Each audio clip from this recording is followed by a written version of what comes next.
আসসালামু আলাইকুম। আমাদের এজে মাল্টিমিডিয়ার পক্ষ থেকে এই যে আমরা যারা টিম মেম্বার আছি, হাবিল ভাই, কুচি ভাই, হাবিবুর, আমাদেরকে বিখ্যাত যশোর জেলা দেখতে পাচ্ছেন পিছনে অসংখ্য খেজুর গাছ। ভাই আপনারা কিছু বলেন। আমি কি কব আপনি কান?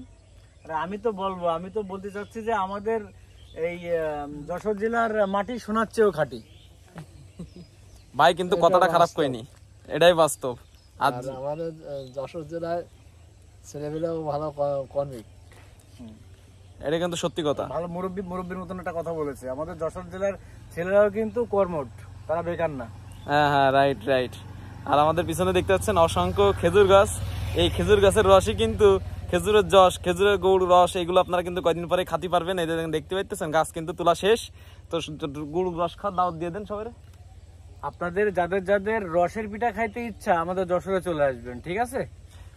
আবিল ভাইকে একটু, কুচি ভাই কিছু কোন গুড় খাতি কার আসবে? হ্যাঁ, গুড় খাতে চলে আসবেন। গুড় খেতে চলে আসবেন, রস খেতে। হ্যাঁ, হাবিবুর বলো রস খাওয়ার কথা, সন্ধ্যে রস। তাই তো আপনাকে তো ডাকলামই তো এই জন্য। ও হাবিবুরের সন্ধ্যে রসে দাওয়াত দিলেন? সন্ধ্যে রস খাওয়ার দরকার হলে হাবিবুর আছে, পিঠে খাওয়ার দরকার হলে হাবিল ভাইয়ের বাসা আছে, আর রস খাওয়ার দরকার হলে কুচি ভাই আছে। আর যদি কারোর অন্য কোনো কিছু লাগে তো আমার সাথে কন্ট্যাক্ট করেন। আল্লাহ হাফেজ।